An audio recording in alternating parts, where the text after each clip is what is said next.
everyone, it's Leah from EurekaCrystalBeads.com.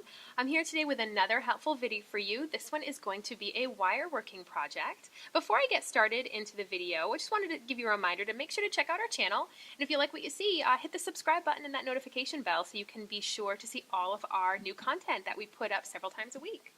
So today what we're going to be doing is a wire wrapping technique called herringbone. And if you're familiar with seed beading, there is a stitch called herringbone, but this is actually something different. It just has the same name, and it's a wire weaving technique. And it's really gorgeous. It makes a beautiful, intricate piece that no one really has to know how easy it actually was. So today it's going to actually be a pendant, though you could certainly make a pair of earrings as well if you wanted to just double up.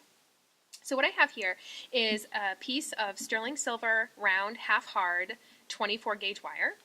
And I also have a piece, this is about 15 inches long, of 26 gauge sterling silver round half hard wire. I have a little head pin here, and then I have some beads. So the larger bead is the one that I'm going to be doing my herringbone weave around, and then this other bead is just going to be a dangle for the bottom. As far as tools go, I have my round nose, my chain nose, and my cutters.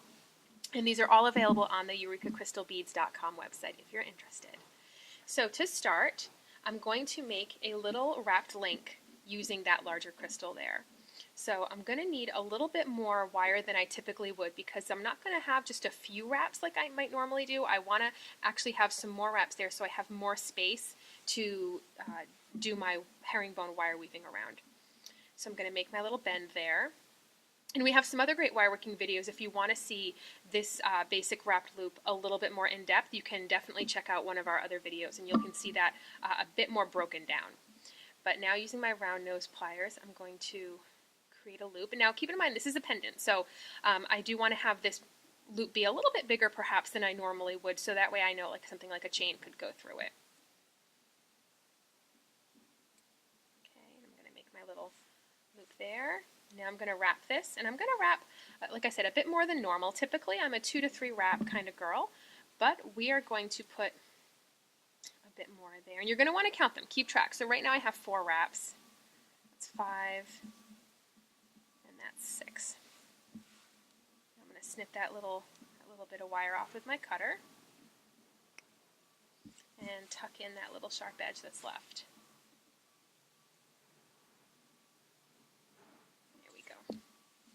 Stick my bead on.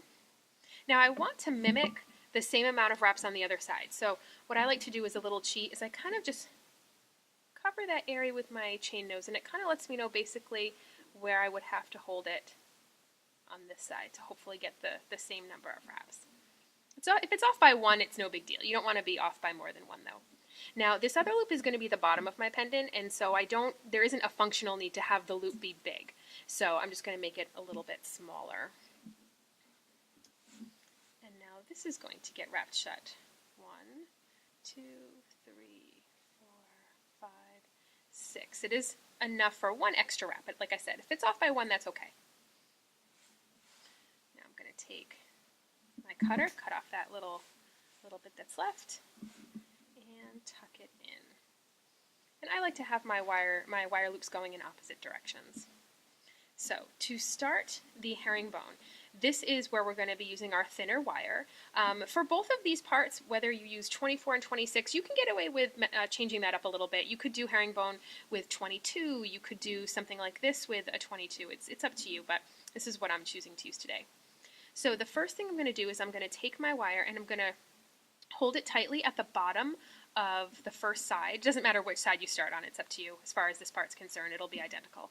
And you're going to have just enough for you to hold on to, and you're going to wrap it once nice and tight. And you'll notice I really use my fingers to pull in there tightly so it's nice and tight there. Okay. Now I'm going to go ahead and cut that little bit off with my cutter. Go. And as always, tuck in any sharp bits.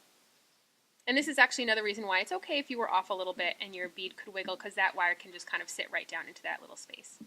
So now I'm going to bring my wire down the side of my crystal, and I'm going to just flip it in my hands. You'll always be flipping.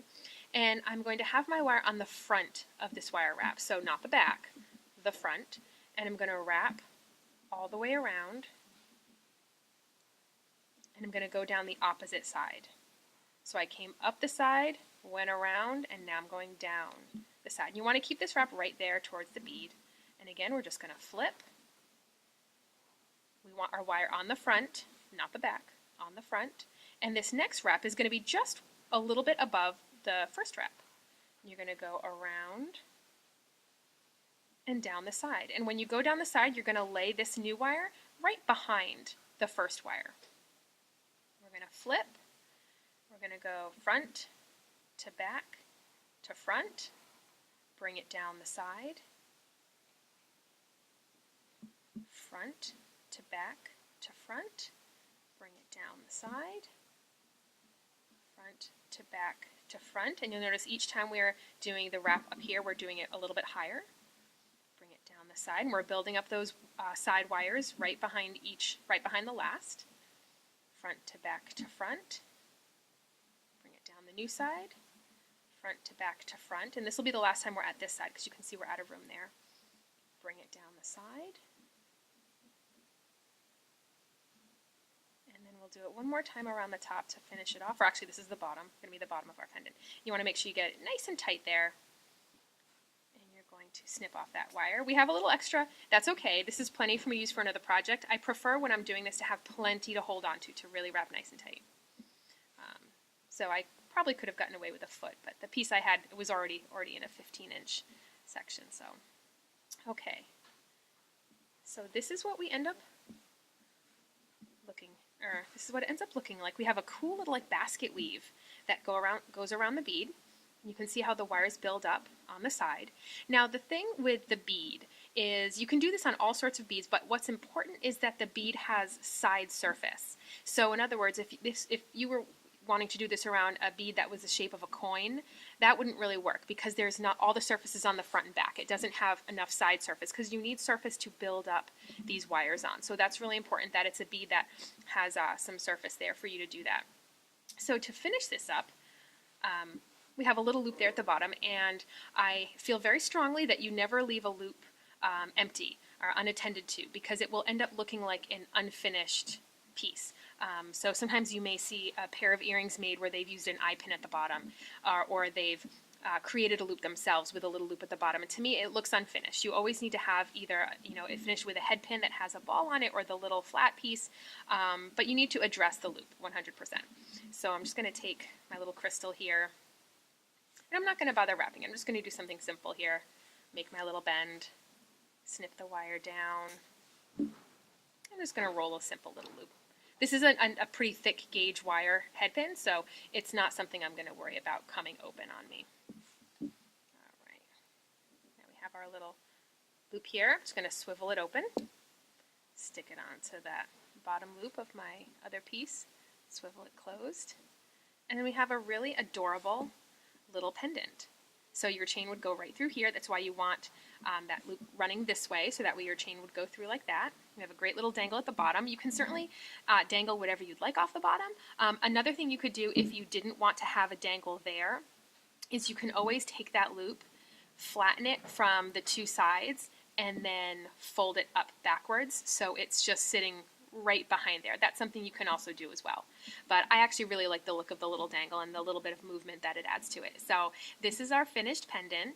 And again, you could make two, and they're an absolutely gorgeous pair of earrings. They have a lot of really interesting beauty to them. So I think you'd get a lot of people asking how in the world you did that. So, but as you can see, it's really not that hard. It just creates something that looks like it was really, really intricate and complex. So I hope you liked this video. Again, make sure to check out the rest of our channel and stay tuned for more great videos. Bye guys.